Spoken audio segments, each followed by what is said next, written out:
অমিতাভ বচ্চনে এষাৰি কথা কৈছিলে, তেখেতে হিন্দীতে কৈছিলে যে अपना मन का हो तो अच्छा और मन का नहीं हो रहा है तो उससे भी अच्छा।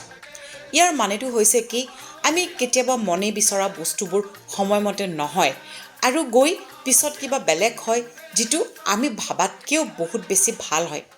কিন্তু আমাৰ মনত কেতিয়াবা প্ৰশ্ন হয় যে আমি ইমান এটা বস্তু চেষ্টা কৰিছোঁ কিয় হোৱা নাই। সেই মুহূৰ্তত আমাৰ মনটো ভাগি যায়। তেতিয়াই অমিতাভ বচ্চনে কৈছে যে নিজৰ মনে বিচৰা ধৰণে যদি নহয় তেতিয়াহ'লে বিশ্বাস ৰাখক, সেয়া ওপৰৱালাৰ প্লেন মতে হৈ আছে আৰু ওপৰৱালাৰ প্লেন মতে আমাৰ জীৱনত যিয়ে হয় সেয়া শ্ৰেষ্ঠ হয়। গতিকে মন ভাগি গ'লে কেতিয়াও ভয় নাখাব। অমিতাভ বচ্চনৰ এই কথাটো মনত ৰাখিব যে मन का हो तो अच्छा, नहीं हो तो और भी अच्छा, क्योंकि तब तो आपके जीवन में भगवान की मन से ही, इच्छा से ही सब कुछ हो रहा है।